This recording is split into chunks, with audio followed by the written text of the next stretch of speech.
토요일날 교사 모임 또는 금요일날 교사 모임 시간에 모여서 상의하는 것으로 대체하려고 하지 말고 평소 주중에 계속해서 말씀을 묵상하는 게 필요합니다. 좋은 방법은 뭐냐면 내가 분반해야 될 본문이 정해져 있다라고 한다면 그것을 최소 일주일 때로는 2주, 3주 전에 먼저 그 제목을 읽고 공과 내용을 살피고 본문을 읽어보고 그리고 뭘 가르쳐야 될까, 어떻게 가르쳐야 될까 한번 생각을 해보는 겁니다. 그리고 하루하루 지나다 보면 다시 그 가운데에 떠오르는 게 있어요. 수요 말씀을 듣는데 그 가운데에 연결되는 교훈이 깨닫게 됩니다. 때로는 잠을 자려고 누웠는데 갑자기 머릿속에서 아하! 하고 떠오르는 게 있어요.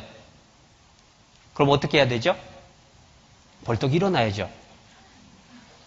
그래서 예전에는 항상 침대 머리맡에 펜하고 메모지가 있어야 된다라고 교사교육 시간에 저도 배웠어요. 그런데 요즘은 너무 편리해졌습니다. 스마트폰을 딱 들고 녹음을 할 수도 있죠. 거기다가 자기 자신에게 문자를 보내기도 합니다. 제가 자주 쓰는 방법인데요. 딱 자려고 누웠는데 말씀이 떠오르고 뭔가 하나님이 일깨워 주시는 게 느껴지면 폰을 들어서 저 자신에게 문자를 보내요. 그러면 다음날 아침에 일어났을 때에 그게 문자 도착했다고 표시가 돼 있죠. 그거를 펼쳐보고 다시 한번 정리를 합니다. 또 기사를 읽다가도 뉴스를 듣다가도 생각나는 것들이 있어요. 그렇다면 그것을 스크랩을 해놔야 되죠. 카톡 같은 경우는 이게 계속 올라가 버리기 때문에 기록이 잘 안 남아요. 그래서 저 같은 경우는 밴드를 저의 자료 밴드 따로 만들어 놓고 묵상 밴드 따로 만들어 놓고 거기에다가 제 스스로가 올려놨다가 나중에 살펴봅니다. 스마트폰 자체가 나쁜 게 아니라 우리가 그것을 어떻게 활용을 하느냐라고 하는 게 굉장히 중요한 거예요. 그런데 그러한 활용을 위한 전제 조건은 뭐냐? 평소에 말씀에 대해서 내가 생각하고 있어야만 하나님이 떠오르는 것도 주시고 그것을 내가 기록할 수 있는 기회도 경험하게 해주신다라는 겁니다. 그래서 닥쳐서가 아니라 미리 준비하는 게 중요한 거예요. 그리고 그 다음 또 우리가 잊지 않아야 될 게 B번, 생활에 적용하는 거죠. 내가 알고 깨달았다는 것은 전부가 아닙니다. 그것은 날더러 행하라라고 하나님이 주신 거예요. 그렇기 때문에 에스라도 연구하여 준행하며 가르치기를 결심했다라고 하죠. 연구하는 교사가 전부가 아닙니다. 준행하는 게 이어져야 돼요. 작년 전국교사수련회 주제가 연구하는 교사입니다. 그런데 작년 상반기 대전권 교사수련회 하는데 저희가 주제를 받았어요. 주제가 연구하는 교사였어요. 깜짝 놀랐습니다. 교사수련회 한 지 불과 2달밖에 안 됐는데 뭔 말을 또 하지? 도대체 왜 이걸 주제로 정했을까 고민을 하다가 묵상을 하는데 아하! 맞다 싶었어요. 그래서 대전권 교사들 모인 자리에서 여쭤봤습니다. 자, 3월 1일 날 연구하는 교사라는 주제로 우리가 마음 교육을 받고 결심을 하고 돌아와서 지금 2달여 시간이 지났습니다. 연구하는 교사 되셨습니까? 지금 같은 분위기죠. 조용해졌죠. 그래서 우리가 오늘 또 이 말씀을 묵상해야 됩니다 해서 다시 연구하는 교사를 했어요. 그런데 가을에 부산권 교사수련회에 가게 됐어요. 부산권 교사수련회에서 주제를 주셨습니다. 뭐였을까요? 그게 한계라니까요. 그게 아니고 부산권이 한 발 더 고민을 했던 것 같아요. 부산권 상반기가 연구하는 교사, 하반기는 준행하는 교사. 연구하자 중요하지만 실천하지 않으면 소용없는 거죠. 연구하는 것 자체도 실천을 해야 되고 말씀을 깨달았다라면 그것도 실천을 해야 그게 올바른 교사고 그게 세상을 이기는 교사죠. 그래서 주제가 준행하는 교사더라고요. 마찬가지입니다. 우리가 말씀을 묵상하고 연구할 뿐만 아니라 그 말씀을 내가 먼저 실천하려고 하는 노력, 그게 있을 때에 내 삶을 통해서 뒷받침되는 말씀은 힘이 있는 거예요. 그게 하나님이 우리에게 진정 바라시는 모습일 겁니다. 그리고 그걸 온전히 감당하기 위해서 분반, 지도안을 작성해 보는 것도 정말 도움이 많이 됩니다. 그래서 지도안이 작성이 돼 있어서 준비가 돼 있으면 여유가 생기죠. 저도 지금 여기 이렇게 빽빽하게 정리를 해놨어요. 여러분에게 나눠드린 원고 그 위에 책자 위에 제가 또 잊지 않고 전해드려야 될 말씀들에 대해서 계속 시간 날 때마다 메모를 해와서 지금 이 앞에 선 겁니다. 그러니까 자주 아래를 내려다보게 돼요. 근데 한 가지 좀 궁금한 게 있는데 지금 몇 시죠? 몇 시죠? 11시예요? 아니 제 앞에 있는 시계가 9시 19분이길래 앞으로 2시간을 더 해야 되나 라고. 지금 11시라고 하셨죠? 네, 그럼 30분 더 하면 되는군요. 네. 그래서 우리가 분반 교사로서 세상을 이기는 교사가 되기 위해서는 말씀 준비, 분반 준비에 대해서 더욱 철저해야 되는 것은 기본인 거예요. 마치 다윗이 양을 치는 일을 하나님이 자신에게 맡기셨다라고 하는 것을 믿고 그 일을 온전하게 감당을 하기 위해서 틈나는 대로 계속 물매를 던지고 막대기를 다루는 연습을 하고 곰이나 사자가 언제 쳐들어오는지, 언제 우리 가까이 오는지 눈여겨보고 있었던 것처럼 우리도 그렇게 준비를 해야 된다는 거죠. 그리고 또 우리가 다윗을 통해서 배워야 될 역할들이 있습니다. 하나님이 우리에게 맡겨주신 사명에 대한 부분이죠. 그래서 101페이지 아랫부분입니다. 다윗이 사자나 곰의 입에서 양을 빼내온 것처럼 우리에게 맡겨주신 학생들이 세상을 이기게 한다는 게 그러면 도대체 구체적으로 무슨 일일까? 1번은 구원을 받게 하는 거예요. 마귀에게 속한 사람을 이제 하나님에게 속한 자녀로 빼내오는 겁니다. 괴테의 파우스트라고 하는 책을 읽어보면은 메피스토펠레스라고 하는 마귀가 이제 파우스트를 다가가서 여러 가지를 다 소원을 들어줍니다. 젊어지게도 하고 지혜도 주고 돈도 주고 명예도 주고 많은 것들을 베풀어 주면서 그가 얻고 싶었던 딱 한 가지, 그게 뭐죠? 영혼 하나예요. 영혼 하나. 마귀는 정말 중요한 것이 무엇인지 너무 잘 아는 겁니다. 그렇기 때문에 중요하지 않은 것들을 얼마든지 다 주는 거예요. 그렇게 해서 한 영혼을 뺏어갈 수 있다면 그것이 진정한 승리다라고 하는 걸 알기 때문에 그렇게 하는 거예요. 마귀는 우리하고도 계속해서 싸우는 대적이죠. 마귀는요, 우리에게 때로는 부유를 줄 수도 있고 편안함을 줄 수도 있고 내가 하고 싶은 소원을 이루어 줄 수도 있는 겁니다. 마귀도 능력이 대단해요. 세상의 즐거움을 갖다가 계속해서 채워줄 수도 있습니다. 많은 것들을 베풀어주고 우리에게 준다라고 하더라도 우리가 말씀대로 살아가려고 하는 마귀와 대적해서 이기고자 하는 그 마음 잃어버리게 한다면 마귀는 승리했다라는 걸 잘 아는 거예요. 또한 우리가 한 영혼 구원받게 하는 그 일을 소홀히 하게 되면 마귀는 그게 승리라는 걸 잘 아는 겁니다. 그렇기 때문에 우리에게 맡겨주신 아이들이 구원받는 것을 우리가 관심 두지 못하게 다른 일들로 우리의 마음을 너무 많이 뺏어가는 거예요. 그러니까 세상을 이기는 교사가 되기 위해서 마음에 결코 흔들리지 않고 새겨야 될 건 뭐냐? 교회 학교의 학습 목표에 대해서 분명하게 다시 마음에 새겨야 되는 겁니다. 아이들을 구원을 받게 하는 것, 그게 초등부의 교육 목표예요. 그렇다면 초등부 분반 교사가 해야 될 일은 뭐냐? 내가 맡은 아이들이 과연 구원받은 아이냐? 학년 초가 돼서 분반이 바뀌면 그 아이들의 신앙의 상태를 점검을 해야 됩니다. 아이와 1대1의 대화를 할 뿐만 아니라 아이의 부모하고도 얘기를 나눠봐야 되죠. 아이의 작년 선생님하고도 얘기를 나눠봐야 되죠. 이 아이의 상태를 먼저 파악을 해야 돼요. 개별적으로. 절대 분반 함께 모인 자리에서 너 구원받았어? 언제 구원받았어? 어떻게 구원받았어? 라고 하는 걸 묻지 마세요. 그거는 물어보는 것 자체가 의미 없다는 얘기가 아니라요. 어느 순간 다 그냥 배워서 익혀서 대답할 수도 있어요. 아이들은 특별히 분위기를 잘 따라갑니다. 천국잔치를 해도요. 구원받은 사람 많은데 옆에서 막 손들잖아요. 그러면 자기는 뭣도 모르고 막 손들어요. 실제로 그렇잖아요. 아는 사람 많은데 모르면서도 손들잖아요. 그러한 아이들에게 여러 사람이 있는 자리에서 그 안에 신앙이 어떠하는지를 물어본다라는 것은 사실은 어려운 일인 거예요. 그렇기 때문에 그 아이들의 신앙 상태를 점검을 하기 위해서 개별적으로 교제를 해야 됩니다. 그 아이의 구원 문제를 해결하는데 그래서 가장 중요한 역할이 부모와 분반 교사예요. 부모는 책임 1번입니다. 분반 교사가 2번이에요. 전도인이 아닙니다. 앞에서 말씀 전하는 공과 교사가 먼저가 아니라 분반 교사가 먼저예요.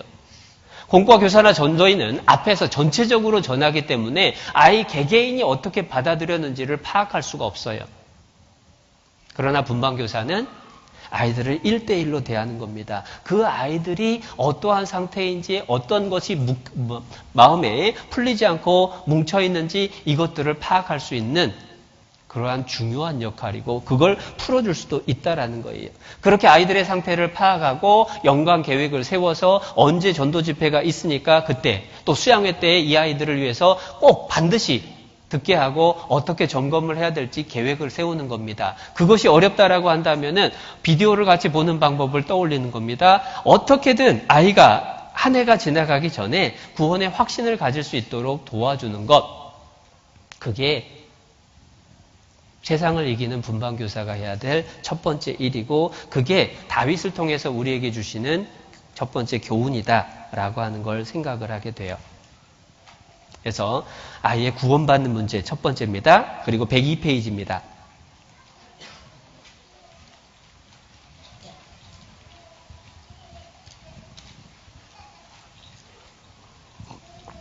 (102페이지) 신앙생활을 잘 할 수 있게 붙들어주는 것, 그게 또 우리가 해야 될 일입니다. 그 중에 첫 번째가요, 교회에서 떨어지지 않게 붙잡아주는 겁니다. 요즘은 그런 통계를 한동안 제가 못 들었는데 자주 들었던 통계 중에 하나가 아이들이 학년이 올라가면서 수가 줄어든다. 근데 요즘은 이상해졌죠. 학년이 올라갈수록 애가 많아요. 이유가 뭐죠? 애를 안 낳아서. 최근에 통계에 의하면 우리나라의 출산율이 0.98명 뭐 이렇게 통계가 나왔어요. 실제로 여러분들도 지역 교회에서 다 경험하실 겁니다. 아이들 숫자가 많이 줄었죠. 제가 처음 교회학교 담당을 하면서 전주에 갔을 때의 학년 비율을 보면 초등학생이 제일 많았어요. 한 학년에 뭐 35명, 40명까지도 됐습니다. 그런데 지금 초등부는 제가 뭐 이제 다른 지역 교회로 나와 있으니까 잘은 모르지만 제가 있는 동안에도 많이 줄었어요. 유치부는 더 많이 줄었죠. 그렇기 때문에 학년이 올라갈수록 어찌 보면 숫자가 더 많은 것처럼 보이는데 착시를 일으키는 겁니다. 실은 어렸을 때의 교회에 있던 아이들이 지금 중등부, 고등부, 청년회에 올라갔는데 거기에 계속 보이느냐, 이게 진짜 심각한 문제죠. 중고등부에 가서 아이들 숫자는 그 아이들이 초등부부터 올라갔기 때문에 인원이 많아졌고 사이에 전도된 학생들이 있기 때문에 더 많아졌을 게 틀림없는데 그 많아진 게 정말 구원받았다라고 했던 아이들이 다 남아있는 거냐라고 하는 건 별개의 문제더라고요. 근신하라 깨어라 너희 대적 마귀가 우는 사자같이 두루다니며 삼킬 자를 찾나니. 어떻게든 우리가 맡고 있는 아이들을 뺏어가려고 마귀는 그렇게 열심히 일을 하는 거예요. 그렇기 때문에 우리를 향해서 깨어있으라고 말씀을 하십니다. 정신 바짝 차리지 않으면요, 내가 가르치던 아이가 시간이 5년 지나고 10년 지났는데 교회 안에 없는 경우들이 생긴다는 거예요.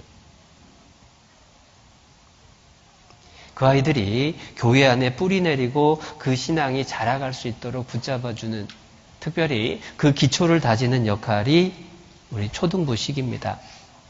그런데 초등부 시기의 어려움 중에 하나는 뭐냐면 부모의 영향력이 절대적이죠. 부모가 다 교회에 나오시는 분들은 그래도 걱정이 덜해요. 그러나 부모 중에 한쪽이나 또는 부모 없이 친구 따라서 친척 따라서 교회에 나오는 아이들 어떻게 붙잡아줘야 될 거냐. 우리가 더 많은 관심과 사랑이 필요한 겁니다. 그 아이들을 붙잡아줄 수 있는 유일한 고리는 선생님인 거예요.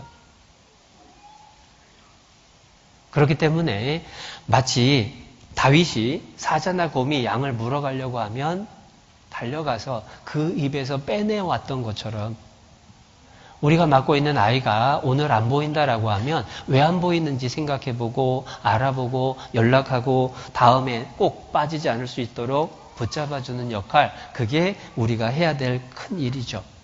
그게 세상을 이기는 일이라는 겁니다. 단순히 내 신앙을 지켜나가고 내 삶이 나아지는 게 아니라 우리에게 맡겨주신 일을 온전히 감당하는 것, 그게 세상을 이기는 모습인 거예요. 왜냐? 그게 마귀 이기는 거니까. 두 번째로 102페이지 2번의 나번입니다. 교회 학교에서 성장할 수 있도록 필요한 것들을 잘 공급해 준다라는 거예요. 분반이란 뭐냐? 많이 들으셨을 텐데 그 정의를 옮겨봤습니다. 교회 학교에서 교사가 한 반, 소수의 학생들로 구성된 한 반을 담당하여서 하나님의 말씀을 가르치며 어린이들의 신앙생활을 지도하여 예수님을 닮아가는 학생으로 변화시키는 최고의 수업 형태이다. 최고의 수업 형태인 겁니다.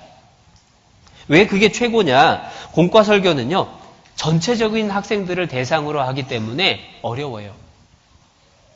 제가 올해 특이한 경험을 했습니다. 교회학교 집회 부탁을 받고 오늘 지역교회에 가기로 약속을 했는데 중간에 설명을 들어보니까 참석하는 학생이 초등학교 3학년부터 고등학교 3학년까지래요.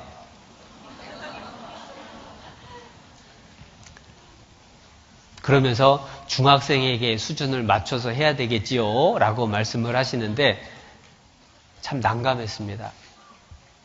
사실 교회 규모에 따라서 어쩔 수 없는 상황들이 벌어지기는 하는데 앞에선 공과 담당하고 말씀 전하는 입장에서는 그 다양한 수준의 학생들을 대상으로 해서 말씀을 전하다 보니까 어느 누구에게는 너무 쉽고 어느 누구에게는 너무 어려울 수도 있다라는 거예요. 그러니까 공과를 통해서 앞에선 설교를 통해서 아이들에게 전해주고 심어줄 수 있는 것은 지극히 한계가 크다라는 겁니다. 그러면 그 아이들에게 실제적인 말씀을 전하는 역할을 누가 하느냐? 그게 이 자리에 있는 분반 선생님들인 거예요. 여러분들이 공과 설교를 듣고 여러분들이 분반 준비를 하고 그리고 그 아이들 개개인의 특성을 확인을 하고 그 아이에게 필요한 말씀들을 전하는 것, 그 아이에게 필요한 생활의 변화를 지도하는 것, 그게 분반 교사를 통해서 이루어질 수가 있는 겁니다. 그 아이에게 그러한 삶의 지도가 이루어져야만 그 아이가 장차 자라서 마귀를 대적해서 싸워 이기고 세상을 이기는 그러한 그리스도인으로 커갈 수가 있게 되는 거죠. 그런 의미에서 이 자리에 있는 분반 선생님들의 어깨가 정말 무겁습니다. 우리에게 맡겨주신 아이들에 대한 책임, 첫 번째는 부모고 두 번째는 선생님인데 선생님들 중에서도 실은 분반 선생님이 가장 큰 책임인 거예요.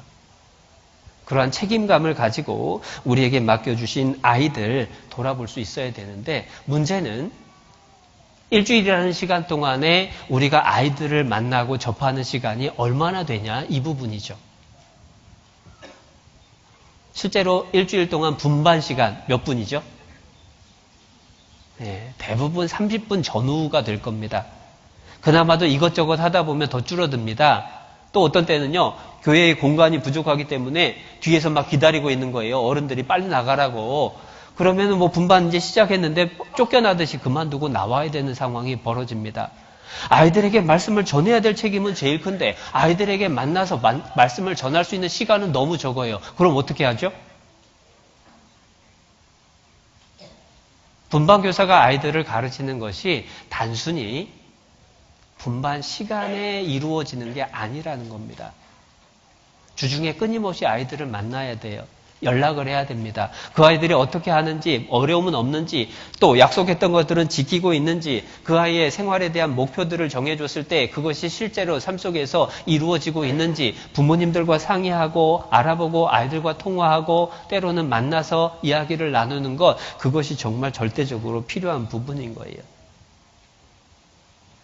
그게 세상을 이기는 분반 교사의 해야 될 일이라는 겁니다. 그리고 세 번째, 102페이지 맨 아래에 있는 부분입니다. 신앙생활에 회방이 되는 환경에서부터 지켜주는 것, 그것도 또 교사가 신경 써야 될 일 중에 하나입니다. 그 중에 이제 가장 강력한 무기가 스마트폰이죠.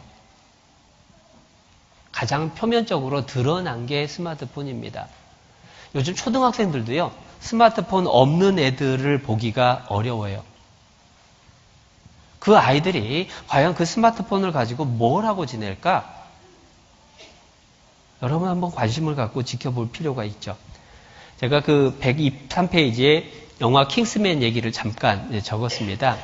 이 킹스맨에서 악당이 무료 유심을 나눠준다고 하니까 전 세계에서 막 줄을 서가지고 그 무료 유심을 갖다가 받는 겁니다.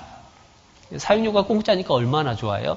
그런데 그 무료 유심을 통해서 어떤 신호를 보내니까 그 휴대폰을 들고 스마트폰 들고 있는 사람들이 갑자기 눈이 확 돌아가죠. 딴 사람이 되죠. 그 영화를 통해서 전하는 메시지들이 물론 있겠죠. 여러 가지 다양한 메시지들이 있겠지만 그 중에 하나를 떠올려 보는 건 뭐냐면 이 스마트폰이 그렇게 사람을 바꿔놓을 수도 있다. 유심칩의 특별한 주파수의 전파가 아니라 실은 스마트폰을 통해서 아이들에게 전해지는 그러한 모든 정보들이 아이들을 딴 사람으로 만들어버릴 수도 있다라는 겁니다. 예전에 TV나 인터넷이 문제가 됐을 때는 다양한 방법으로 통제가 가능했어요. 가장 대표적인 방법이 거실에다가 컴퓨터나 TV를 두는 겁니다. 그래서 일정한 정해진 시간이 되면 그 이후에는 아이들이 접할 수가 없게 되죠. 그런데 요즘은 스마트폰이라는 게 생겨나면서 아이들을 통제할 수가 없게 돼요. 아이들이 그걸 가지고 하루 종일 뭘 하는지 몰라요. 학교를 들고 갑니다. 친구들하고 만나서도 그거 들여다보고 있습니다. 어떤 집에서는 아이들이 밤늦게까지 그것을 붙들고 살아요. 그걸 가지고 아이들이 뭐 하고 있죠? 그 아이들을 위해서 우리가 뭘 할 수 있죠? 아이들뿐만 아니라 대한민국 국민들이 가장 많이 사용하는 스마트폰 앱이 유튜브라고 하죠. 근데 그건 우연이 아닙니다. 왜 하필이면 유튜브일까? 여러분, 생각하는 힘을 사라지게 만드는 거예요. 성경은 글자로 되어 있습니다. 성경, 바이블이라고 하는 게, 비블로스라고 하는 게 책의 기원이 된 단어입니다. 기독교는 책의 종교거든요. 책을 통해서, 문자를 통해서 정보를 습득을 하고 그 문자 속에 하나님이 담겨놓은 교훈들을 발견을 하고 그 교훈들을 삶에 적용시켜서 삶이 변화되는 것, 무엇보다도 그 말씀을 통해서 내게 주시는 생명을 얻어 누리는 것, 그것이 기독교의 핵심인데 아이들이 점점 글자 보는 것, 책 보는 걸 싫어해요. 그리고 영상으로 모든 걸 만족합니다. 유대인의 3S 정책이라고 하는 걸 떠올릴 수밖에 없어요. 스크린, 스포츠, 그리고 섹스. 아이들에게 그것이 이제는 각자 개인의 손을 통해서 다 그 손에 있는 스마트폰을 통해서 아이들에게 엄청난 영향을 주고 있다는 겁니다. 그런데 그걸 보면서 우리는 무엇을 고민을 해야 될까? 세상을 이기는 분반교사라고 하는 제목을 두고 여러 가지 생각을 하다가 구체적인 내용들 중에 하나가 스마트폰이라고 하는 걸 떠올리게 됐어요. 아마 많은 분들이 본 영상 중에 모리 학교 교수가 하루에 1시간, 일주일에 3일, 초등학교 1학년 때부터 6학년 때까지 게임을 하고 스마트폰 붙들고 살면 중학교에 가면 생각할 힘을 잃게 됩니다. 사물에 대해 깊이 이해할 수가 없게 됩니다. 라고 하는 그 내용을 소개하는 영상 보신 분들 많으실 거예요. 그게 아이들 현실이죠. 하루에 1시간, 일주일에 3번의 수준이 아니라 하루에 4, 5시간, 일주일 내내 초등학교 6년 끊임없이 아이들이 스마트폰 붙잡고 살아가는데 그 아이들이 컸을 때 과연 어떤 모습이 될까? 여러분 걱정되지 않나요? 아까 유초등부 전체 선생님들께 여쭤봤던 것처럼 사실은 성인이고 구원받았고 교사로 수고하는 우리, 이 자리에 있는 우리들도 스마트폰이 내 손에 주어지는 이후에 주님과 가까워졌다라고 대답하는 분들이 거의 찾아보기가 힘든 상황인데 아무 절제할 수 있는 능력이 없는 우리에게 맡겨주신 어린 아이들이 그 스마트폰을 들고 아무 무방비 상태에서 어떤 준비도 되어 있지 않은 상태에서 그 쏟아지는 정보들을 접하고 있는데 어떤 영향을 받게 될까 정말 진지하게 고민해 봐야 될 숙제입니다. 예전에 대전에서 교회학교 교사할 때요. TV 절제운동이라고 하는 것을 캠페인처럼 시행을 했었습니다. 단순하게 TV 절제를 합시다라고 홍보한 게 아닙니다. TV 절제운동을 기간을 정했어요. 방학 기간 동안에 TV 절제하는 것을 익숙하게 만들기 위해서 처음 한 주간은 아예 TV를 안 보는 거. 아예 안 보는 것을 정해놓고 일주일 동안 학부모님들과 선생님들이 수시로 연락을 해가면서 실제로 그 TV 보지 않는 것을 지켜나가고 봤을 때에 그 본 것에 대해서 반성을 하고 어떻게 해야 될지 계획을 세우고 그걸 적어볼 수 있게 나눠드리고 그 다음 주에는 아이들과 상의를 해가지고 특정한 한 프로그램을 정하는 겁니다. 그리고 그 프로그램만 볼 수 있게 하고 그 프로그램을 보고 그 프로그램에 대해서 아이하고 또 대화를 나누고 그러면서 그 절제운동을 통해서 이 절제운동 캠페인을 함께 참여했을 때에 최종적으로는 아이도 부모도 TV를 보는 데 있어서 기준을 가지고 조절할 수 있는 능력을 키워주자라고 했던 운동이에요. 꽤 긴 시간 계속이 됐는데 물론 그것이 해마다 계속이 됐더라면 하는 아쉬움이 지금은 있습니다. 쉽지는 않더라고요. 그런데 그때의 TV가 아이들에게 미쳤던 영향에 비하면 지금 스마트폰이 아이들에게 주는 영향이 너무 큰데 그런데 우리는 그 일에 대해서 어떠한 준비를 하고 있는가? 사실 우리가 같이 고민하고 대비해야 될 숙제라고 생각을 해요. 그래서 그냥 부모들에게 떠맡기지 마시고 그냥 알아서 하겠지라고 내버려 두지 마시고 우리가 같이 고민해 봐야 되겠습니다. 그리고 각 교회에서 우리 아이들에게 어떻게 하면 스마트폰에 대해서 위험성을 인식하게 하고 그것을 어떻게 잘 다룰 수 있도록 지도를 할까, 도와줄 수 있을까, 그것을 함께하고 물론 그것을 위해서 먼저 해야 될 건 우리 선생님들이 먼저 스스로 스마트폰에 대한 절제를 배워야 된다라는 거죠. 제가 최근에 스마트폰 화면을 흑백으로 바꿨습니다. 혹시 들어보신 분 계셔요? 최신 스마트폰 한 2년 전 정도부터 나온 스마트폰은 그 기능이 들어있는데요. 스마트폰 화면을 전체를 흑백으로 바꾸니까 뭐가 특징이 나타나냐면 자료를 찾기 위해서 인터넷을 켜고 그리고 유튜브를 켜도 눈에 들어오는 게 별로 없어요.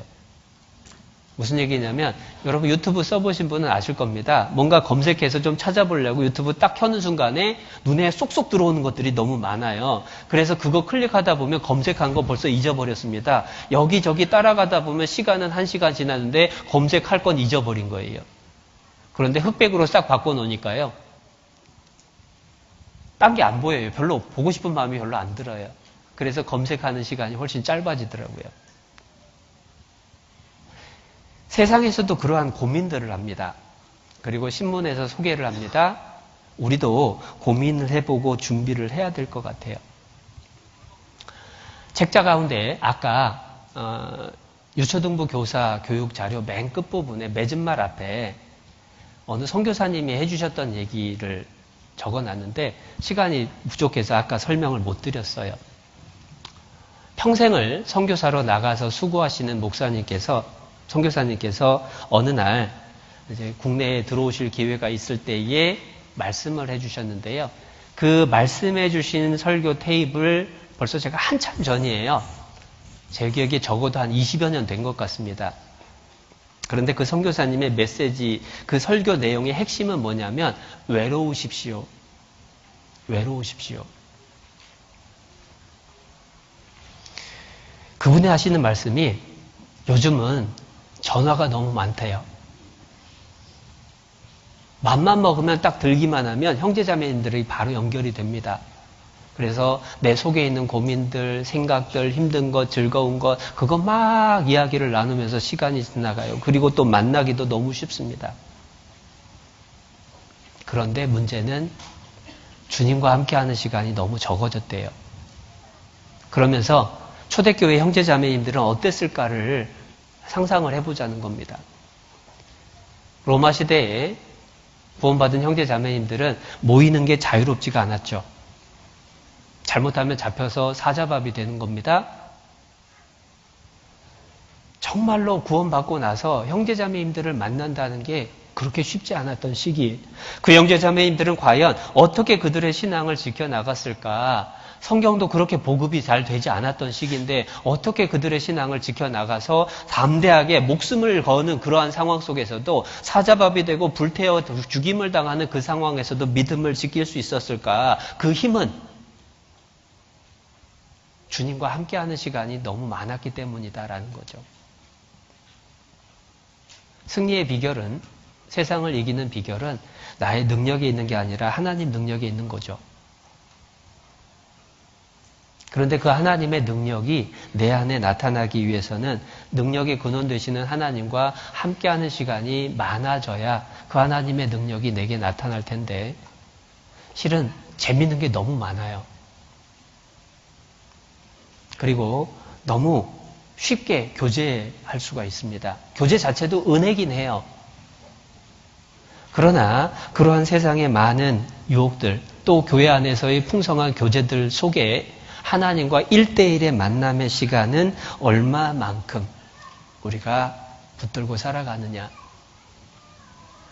스마트폰이 생기고 난 이후에 종종 떠올라요. 외로우십시오. 외로우십시오. 외로울 수 없는 시대에 사는 우리들에게 오히려 외로움은 우리가 추구해야 될 목표 중에 하나가 아닌가라고 일깨워주는 그 목소리가 종종 떠오릅니다. 왜냐하면 제 손에도 항상 스마트폰이 늘 붙들어 있다는 걸 보게 되거든요.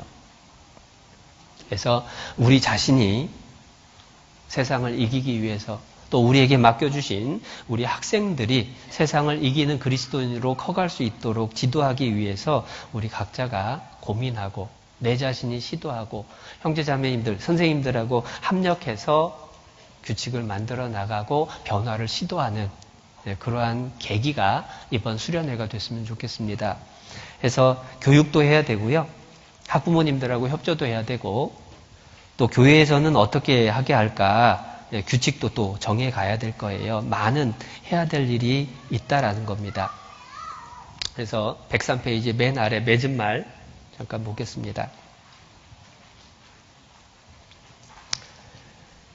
이렇게 세상을 이기는 그리스도인이 아닌 세상을 이기는 분반교사가 되기 위해서 필요한 게 하나 있는데요. 그게 조급해서는 안 된다라는 겁니다. 우리에게 맡겨주신 학생들이 변화된 삶을 살기까지는 기다림이 필요한 거예요. 하나님의 때를 기다릴 수 있어야 되는 겁니다. 104페이지 갈라디아서 6장 말씀, 6장 9절. 우리가 선을 행하되 낙심하지 말지니 피곤하지 아니하면 때가 이름에 거두리라. 우리가 피곤하지 않고 낙심하지 말고 기다려야 되는데요. 예수님께서 그러한 삶의 본을 보이셨습니다. 그래서 예수님은 세상을 이기신 분이죠. 그런데 예수님이 세상을 이기신 그 비결, 그게 뭘까? 요한복음 1장 42절 함께 읽겠습니다. 데리고 예수께로 오니 예수께서 보시고 가라사대 네가 요한의 아들 시몬이니 장차 게바라 하리라 하시니라. 게바는 번역하면 베드로라. 제 성경에는 장차라고 하는 단어에 동그라미를 쳐서 항상 잊지 않으려고 노력을 합니다. 예수님은요, 현재의 모습을 보시고 실망하지 않으셨어요. 장차의 모습을 바라보시고 소망 가운데 가르치셨습니다. 실제로 이 말씀은 요한복음 1장입니다. 베드로를 처음 만날 때의 모습이죠. 베드로를 만나셨을 때에 예수님께서 장차 게바라하리라 너를 반석이라고 부를 거다라고 말씀을 하셨습니다. 그런데 베드로의 현재의 모습은 절대 반석하고는 연관성이 없는 거예요. 좌충우돌입니다. 불같은 성격입니다.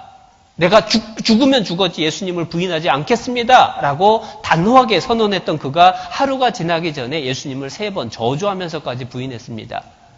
무리를 걸어오시는 예수님을 보고 주님 저를 명하여 무리로 걸어오라 하소서. 내게로 오라. 예 하고 무리를 걸었습니다. 담대한 믿음이 있는 것 같았는데 바람을 보고 빠져들어갔죠. 언제 어떤 실수를 할지 도무지 알지 못하는 사람.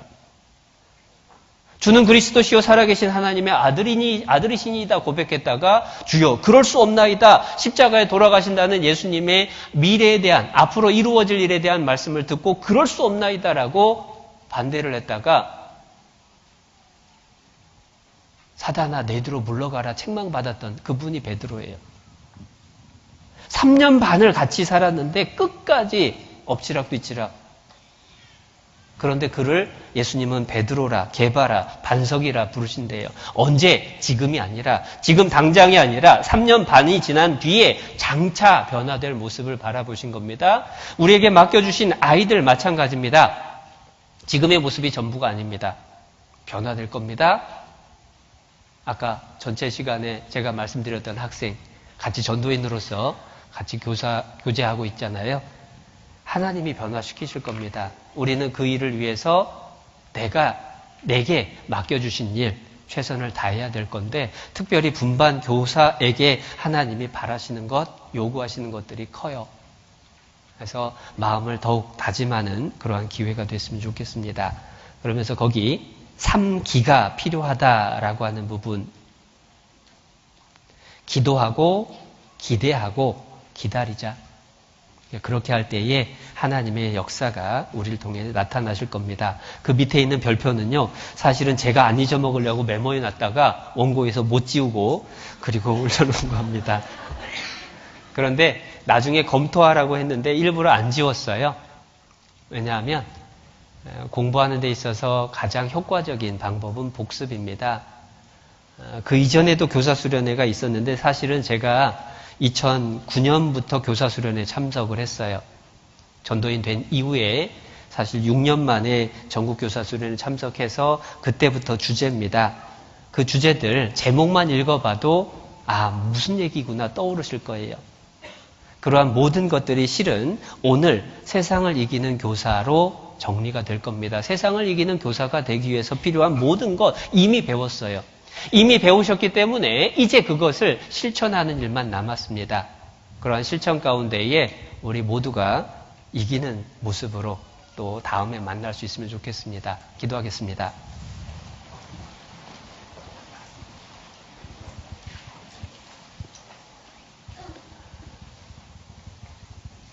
우리를 사랑하셔서 구원해 주시고 늘 함께 해주시는 하나님 아버지 너무 감사합니다. 함께 모여 교제할 수 있게 해주시고 말씀으로 교훈해 주시고 늘 붙들어 주시는 은혜 감사합니다. 충성되이 여겨주셔서 귀한 교사의 직분 맡겨주심도 감사합니다. 더욱 지혜와 능력과 사랑 넘치도록 채워주셔서 하나님의 선하신 일 온전히 이루어 주시옵소서.